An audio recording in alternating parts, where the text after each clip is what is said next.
بعد یعنی 7ویں اور 8ویں محرم کو بنی ہاشم کے 2 جوانان جناب شہزادہ قاسم اور جناب شہزادہ علی اکبر کے یاد مناتے ہیں، اور ان 2 دنوں میں جوانوں کو چاہیے بڑھ چڑھ کر حصہ لیں اور ان ذوات مقدسہ اور ان کی سیرت کو اپنے لیے آئیڈیل قرار دینے، اپنے لیے اسوہ حسنہ قرار دینے کی کوشش کرنی چاہیے۔ تو یہ آیت مبارکہ جس کی میں نے تلاوت کی اور تلاوت کرنے کا شرف حاصل ہوا، ان آیات میں سے ہیں کہ مولا حسین جب مدینہ سے نکلے ہیں اور قیام الہی کا آپ نے آغاز کیا ہے، تو اس قیام کے ابتدا سے انتہا تک متعدد آیات کی تلاوت کی ہے۔ من جملہ آیات میں سے یہ آیت مبارکہ ہے جس کے مولا حسین نے متعدد مقامات پر اس کی تلاوت کی ہے، خصوصاً جب کوئی کربلا کے سرزمین پر کوئی سپہ سالار، کوئی جوان گرتا تھا تو مولا حسین اس کے سرانے پہنچ جاتے تھے اور اس آیت کی تلاوت فرماتے تھے۔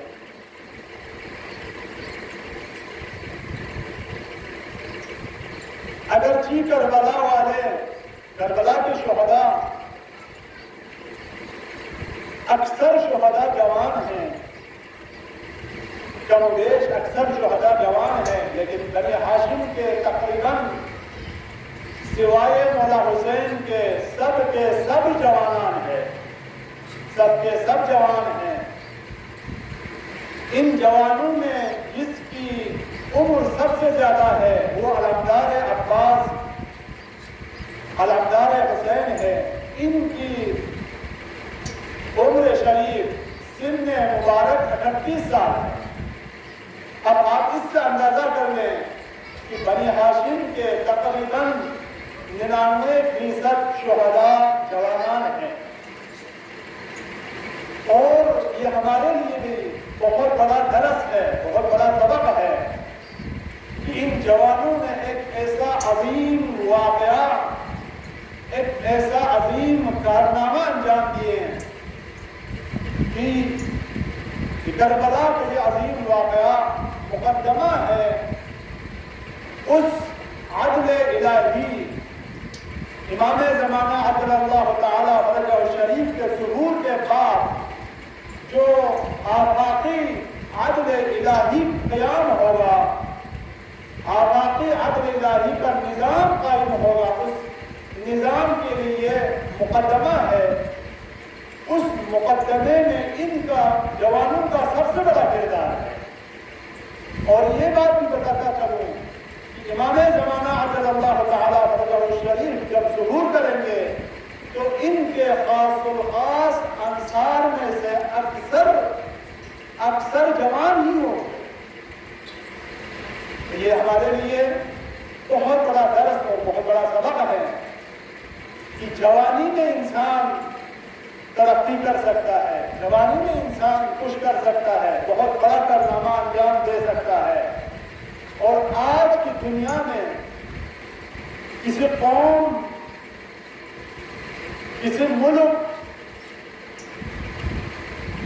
کسی گروہ اور کسی محلے، کسی گاؤں کی ترقی اور تنزل اور زوال کا اندازہ لگانا ہو تو اس قوم کے، اس ملک کے، اس محلے کے، اس گاؤں کے جوانوں کو دیکھا جاتا ہے۔ کہ اگر اس ملک کے جوانان، اگر اس قبیلے کے جوانان، اس محلے کے جوانان خدا شناس ہو، باادب ہو، بااخلاق ہو، پڑھا لکھا ہو، ان کے دلوں میں جذبے دینی ہو، تو سمجھا جائے کہ وہ ملک مستقبل میں ترقی کر جائے گا، وہ گروہ میں ترقی کر جائے گا، وہ محلہ کامیاب ہے، وہ شہر کامیاب ہے، لیکن خدا نخواستہ اس ملک کے جوانان، اس قبیلے کے جوانان، اس گروہ کے جوانان، اس محلے کے جوانان اگر بے بندوباری کے شکار ہو، ان پڑھ ہو، پڑھا لکھا نہ ہو، بے ادب ہو، مواد کے مقدر کے پیچھے مبتلا ہو، اخلاقی فسادات میں مبتلا ہو، تو پھر یہ اندازہ لگایا جاتا ہے یہ ملک عنقریب زوال ہونے کو ہے، یہ قبیلہ عنقریب ٹوٹ جانے والی ہے، یہ گروہ عنقریب زوال کا شکار ہوگا۔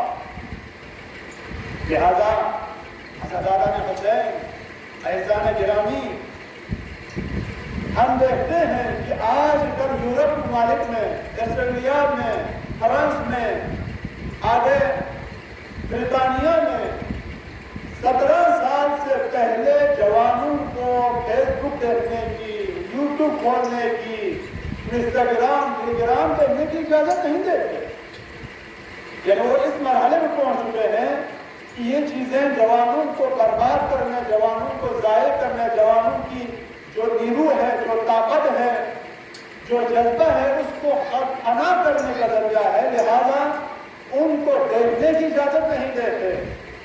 لیکن ہمارے معاشرے میں ایک چھوٹا بچہ ہو، اس کے ہاتھ میں ہم موبائل تھام دیتے ہیں اور اس کے ہاتھ میں اب خود اندازہ کرے فساد کے لیے، خراب ہونے کے لیے دیر نہیں لگتا۔ جب کوئی جوان اکیلا ہو، اس کے ہاتھ میں موبائل ہو اور انٹرنیٹ بھی ہو تو آپ سمجھ لیں، پھر اس طرح زلیخا نے یوسف سے کہا تھا، عزیز مصر سے، حیدلک، یہی صورتحال ہے۔ لہذا اس جوانوں کو چاہیے جس طرح عزیز مصر نے کہا تھا، معاذ اللہ، میں اللہ سے پناہ مانگتا ہوں، تو تنہائی میں بھی ان چیزوں سے دور رہنے کی ضرورت ہے، ان چیزوں سے دور رکھنے کی ضرورت ہے، ان چیزوں سے دور رہنے کی ضرورت ہے۔ تو عزیزان گرامی، یہی وجہ ہے کہ شہید قائد کا بہت پیارا جملہ ہے جو ہم جوانی کے اس دوران کے متعلق آپ فرماتے ہیں، جوانی کا یہ دوران یا بیداری کا دوران ہے، یا بیماری کا دوران ہے، یا اسیری کا دوران ہے، یا امیری کا دوران ہے، یا نعمت کا دوران ہے، یا نعمت کا دوران ہے۔ اگر جوان خدا شناس ہو، اگر جوان اصلاح نفس کر لے، اگر جوان پڑھا لکھا ہو تو وہ جوان امیر ہے، وہ جوان بیدار ہے، وہ جوان نعمت ہے اس معاشرے کے لیے۔ لیکن اگر جوان پڑھائی چھوڑ دے، اخلاقی فسادات میں مبتلا ہو، نعوذ باللہ، شہوت میں مبتلا ہو، کام کی شہوت، آنکھ کی شہوت، تو وہ جوان اسیر ہے، وہ جوان نعمت ہے، آزاد ہے معاشرے کے لیے۔ چنانچہ مولا امیر فرماتے ہیں، بڑا خوبصورت جملہ ہے مولا امیر کا، اگر جوان سالم ہو تو اس بارے میں مولا امیر اس طرح فرماتے ہیں، دو نعمتیں ایسی ہیں، صلوات پڑھیں محمد وآل محمد پر،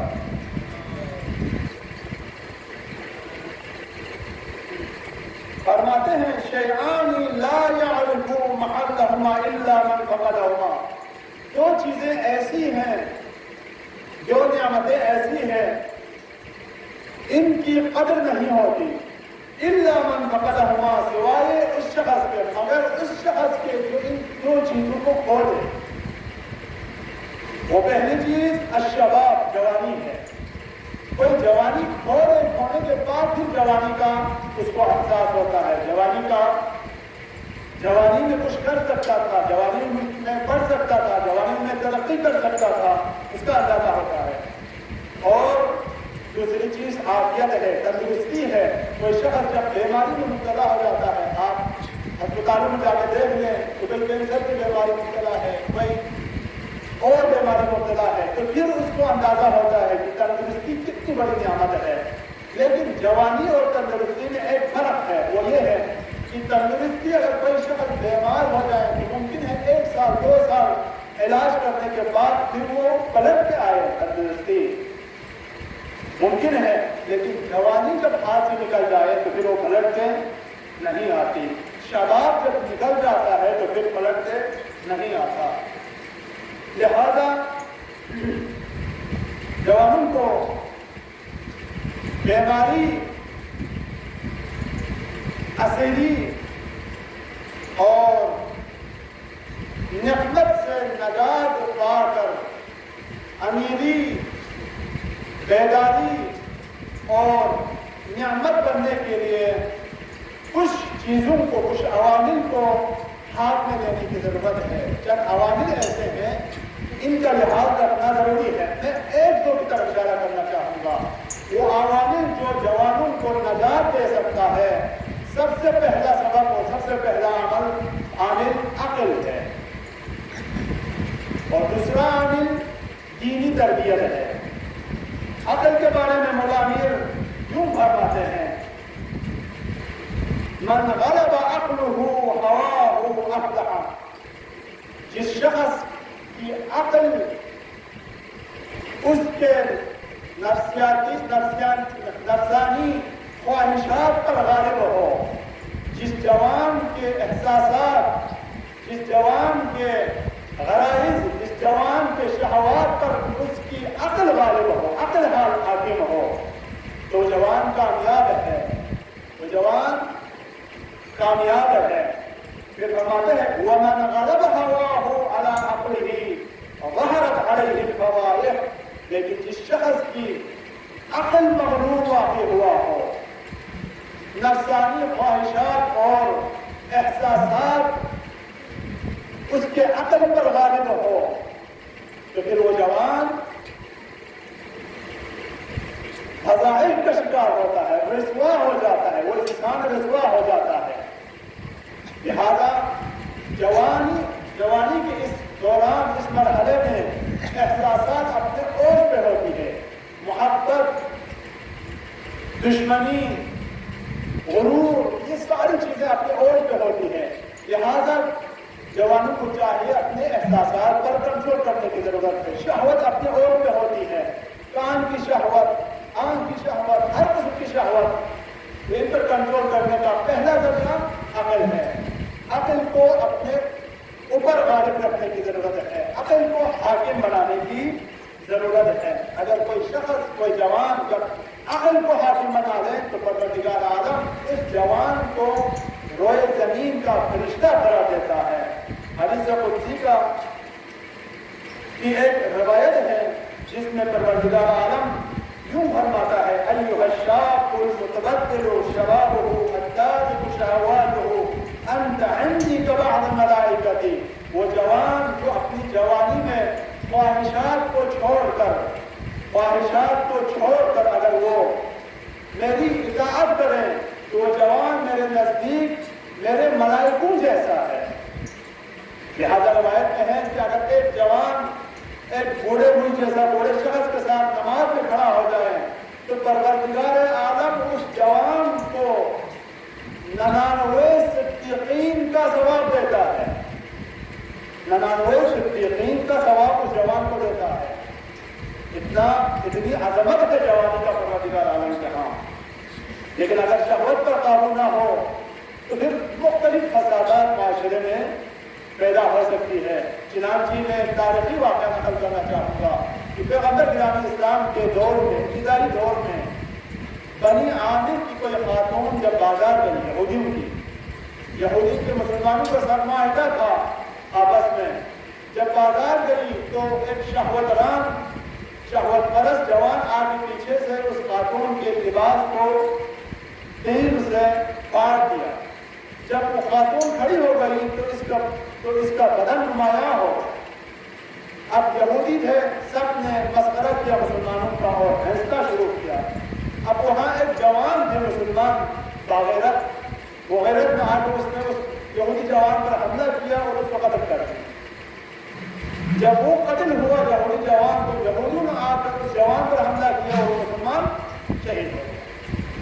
اب اس شہوت رانی کے نتیجے میں مسلمانوں اور یہودیوں میں جنگ شروع ہو گئی، لڑائی شروع ہو گئی. اسی طرح بہت سارے واقعات پیش آ سکتے ہیں. لہذا پہلا عامل جوانوں کو اپنے احساسات پر، اپنے شہوات پر کنٹرول کرنے کا عقل ہے، زندگی میں عقل سے کام ہے. اور دوسرا عامل دینی تربیت ہے. یہ والدین کی ذمہ داری ہے.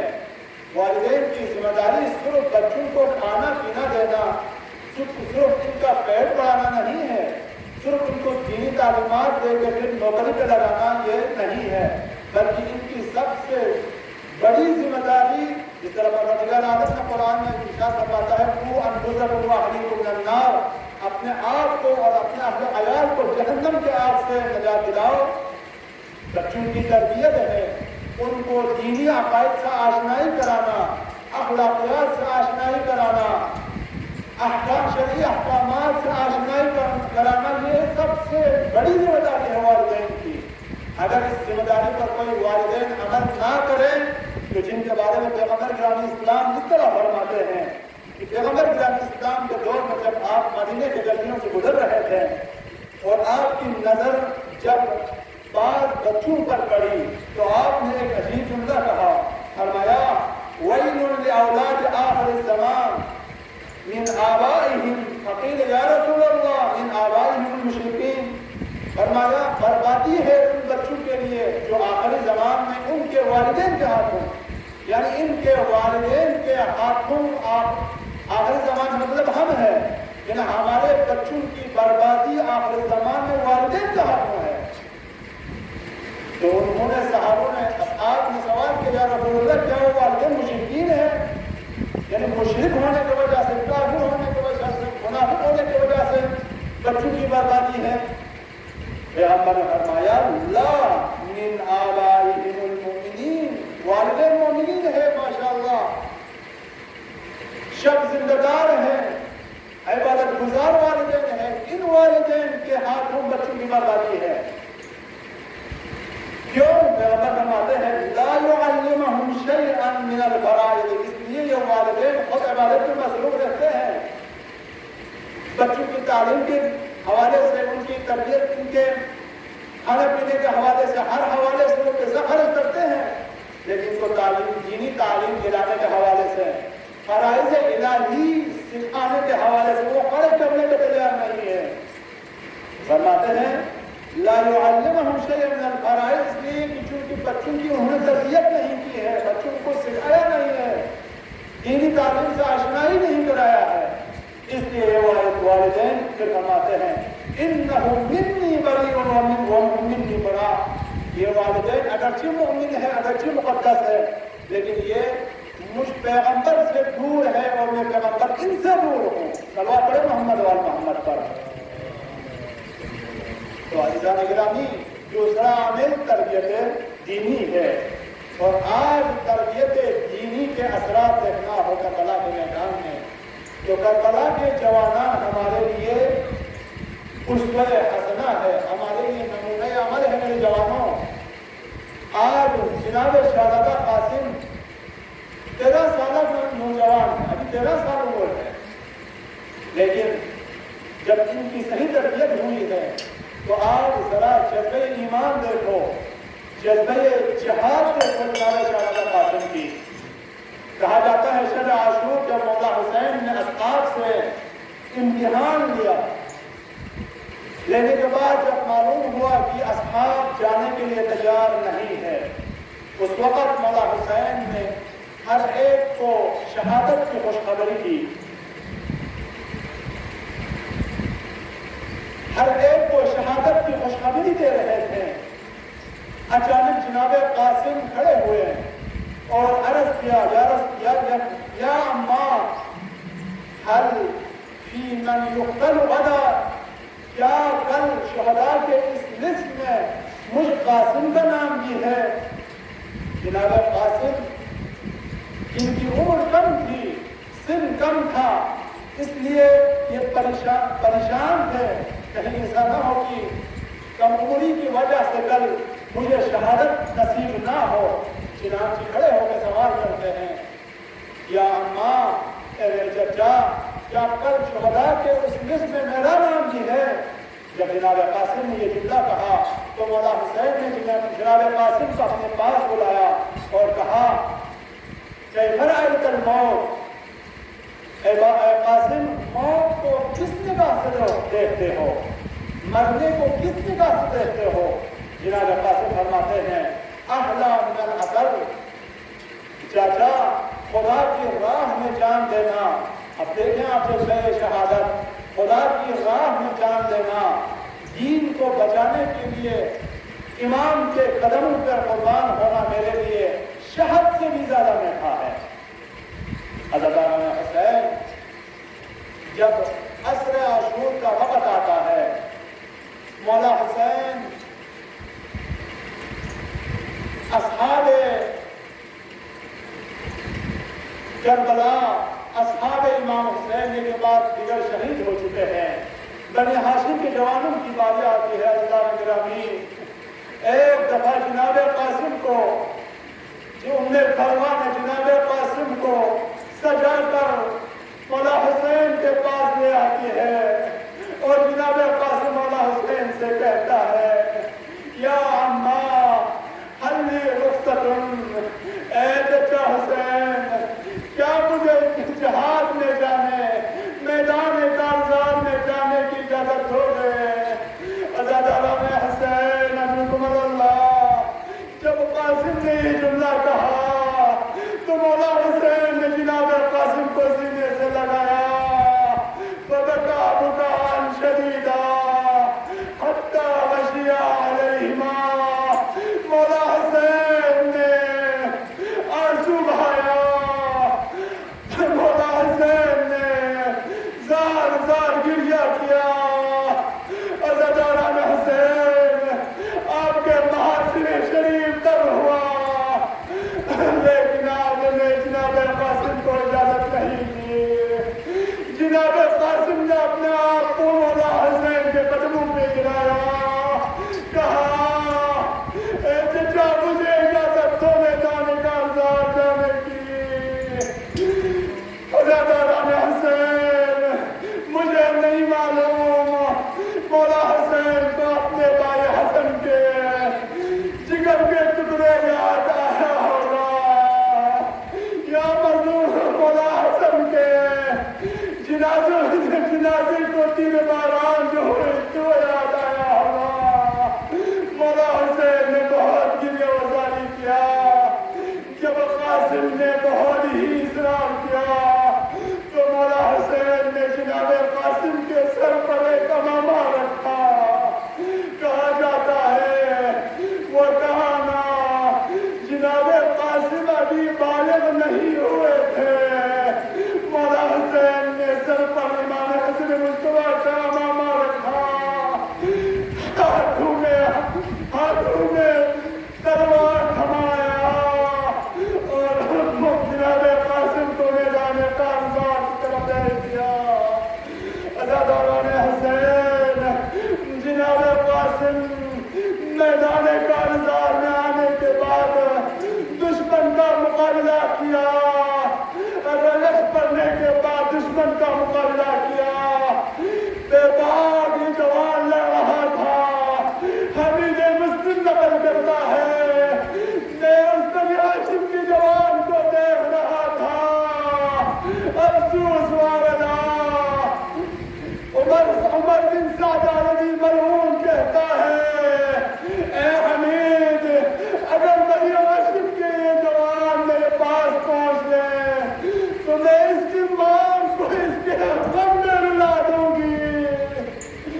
عزیزان حسین، میں نے عمر بن سعد علی سے کہا، اے ملعون، یہ جوان نابالغ جوان ہے، اگر مجھ پر حملہ کر لے تو میں اپنے ہاتھ سے بھی دفاع نہیں کروں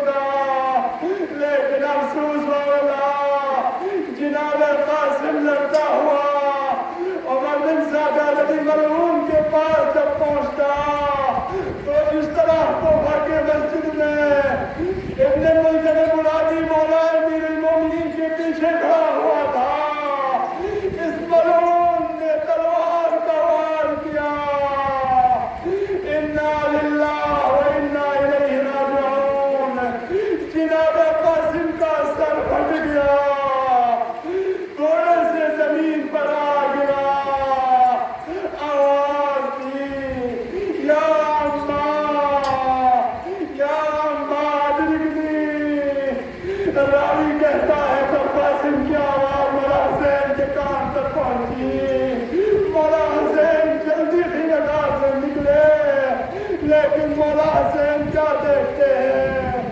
عمر بن سعد علی ملعون کے ایک ہاتھ میں خنجر ہے، دوسرے ہاتھ میں جناب قاسم کے بال ہے، جناب قاسم کے سر مطہر کو بدن سے جدا کرنے کی تیاری میں ہے۔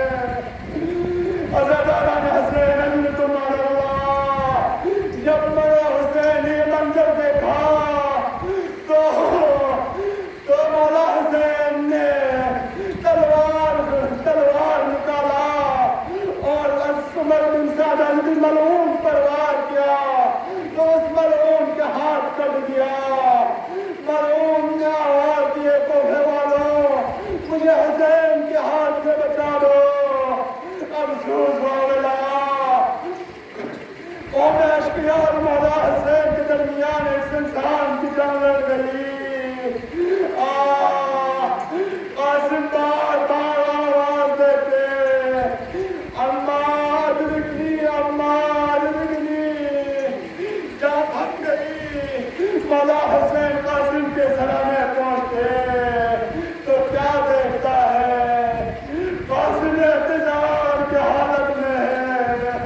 عزاداران حسین مظلوم کربلا نے کہا، قاسم الزہرا عنک تدعوہ فلا یجیبک وإذا أجابک فلا ینفعک۔ اے قاسم، تیرے چچا پر بہت ہی گناہ ہے کہ تم آواز دے، لیکن تیرے چچا آواز طلب نہ دے سکے، جواب نہ دے سکے۔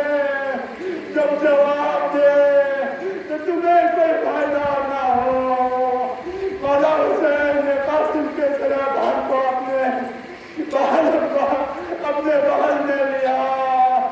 انا للہ و انا الیہ راجعون۔ قاسم کی روح آسمان میں پرواز کر گئی۔ اعلیٰ لعنت اللہ علی القوم الظالمین وسيعلم الذين ظلموا أي منقلب ينقلبون۔ پروردگارہ ہماری اس قلیل عبادت کو، اس قلیل توکل کو اپنی درگاہ میں قبول و منظور فرما۔ پروردگارہ جو مومنین یہاں تشریف فرما ہے ان کی تمام شرعی حوائج کو پورا فرما۔ پروردگارہ شیعیان حیدر کربلا دنیا کے جس کونے میں عزاداری اور عبداللہ مصروف ہے ان کی جان مال عزاداری کی محافظت فرما۔ پروردگارہ ہم گناہگار ہے، ہماری گناہوں کو اور ہمارے مرحومین کے گناہوں کو بخش دے۔ پروردگارہ جو پریشان حال ہے ان کی پریشانیوں کو دور فرما۔ پروردگارہ جو صاحب اولاد ہے ان کے اولاد کو اولاد صالح قرار دے۔ پروردگارہ جو بے اولاد ہے انہیں اولاد صالح عطا فرما۔ پروردگارہ ہماری نسل کو تا قیامت مولا حسین کے رونے والوں میں سے قرار دے۔ پروردگارہ مولا امام زمان کے ظہور میں تعظیم فرما۔ پروردگارہ ہم سب کو ان کے خاص انوار و انصار و انواع میں سے قرار دے۔ ماتم